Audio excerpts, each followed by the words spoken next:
Good morning, everyone. My name is Felix Ortiz. I am the former Assistant Speaker of the New York State Assembly. I'm very proud to be part of the EOPA, and I'm very happy to give you some token of appreciation from New York about what we did when I was in office, when we passed the famous Climate Leadership and Community Protection Act.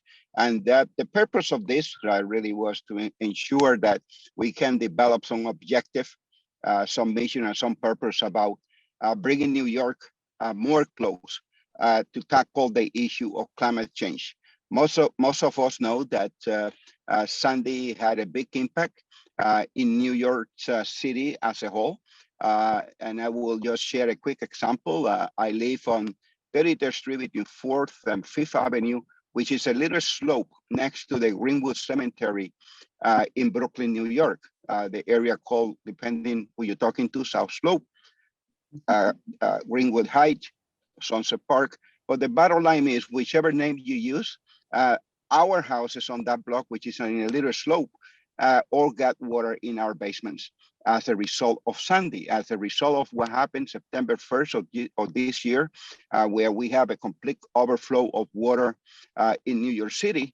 All those houses got water again due to the fact that we are very close to the Hudson River. First Avenue in Brooklyn, New York is very close to it. And I'm very proud to say that the Climate Leadership and Community Protection Act include frontline communities in the manufacturing, development, and generation of offshore wind power. Talking about the generation of offshore wind power, I'm very proud to say that I was the one who passed the bill to ensure, by the way, the bill never passed, but the bill was introduced by me to include, to make that our district will be an example of this offshore wind power, and was part of the budget, and we finally got it. Unfortunately, that was when I lost my election, and the offshore wind power is in the process of being built in the city of New York, right here next to Red Hook, Brooklyn, New York, and Sunset Park. So that will be an example of how quickly New York State not only is moving, but need to move in order to catch up with 2040. Just keep in mind as well that to achieve a carbon-free power grid by 2040, CLCPA set a mandate to have about 9,000 megawatts of offshore wind energy by 2035, enough to power the need of about 6 million households in New York City. This is to ensure all the 5 boroughs. The New York State Energy Research and Development Authority conducted 20 studies and engaged with stakeholders and the public to create the offshore wind master plan to determine the most responsible and cost-effective pathway for developing offshore wind energy. Business is part of that, environmental justice organization, the labor union that was mentioned before, and community environmental group, which should be the most. All want to see the offshore wind develop responsible. And the other thing that we have to talk is about economic development. This create jobs, but we have to also make sure that as we're creating jobs, most of the community that really have been impacted by climate change, and thank you to our great individual of the power broker who built all this highway that divided the whole city of New York, the BQE, which is when you come through Staten Island to Brooklyn or New York City, we have about a total of 55,000 tons of emission that get to our air, which is, I mentioned I live between 3rd and 4th, between 4th and 5th Avenue, is go across 1st and 2nd Avenue. So you think about having 24 schools in nearby. So it is about time that the state of New York, the big giant step to not tackle only the offshore wind, but also to tackle emission in minority communities. So as a result of that, when you see a lot of the stuff that get developed, whether it's a power plant whether it's where can we storage the recycling garbage. Most of the stuff go to minority community, and we had to say that to that, enough is enough.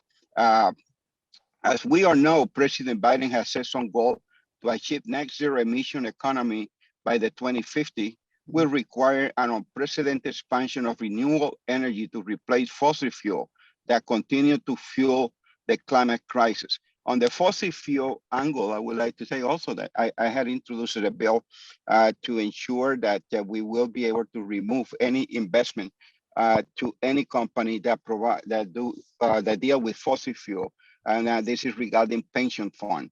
And we was I was very grateful before I left that the controller di Napoli finally decided to move forward to take some steps.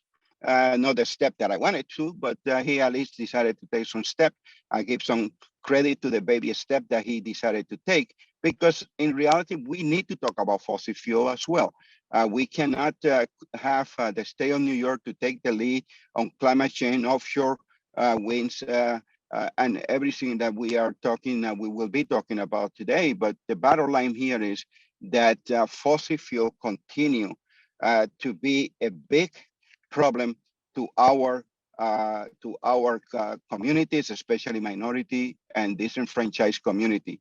Lastly, I would like to say that the national infrastructure banking that I am part of the think tank group at the national level, we've been fighting to ensure that we'll be able to include all these elements as well into the the bill that was passed in Congress, which I think, even though it's $1.7 trillion, really is not taking us to the finish line, but at least, like people in politics will say, at least we did something. But in reality, is sometimes we do something, but sometimes we had to take the advantage of moving to the next level.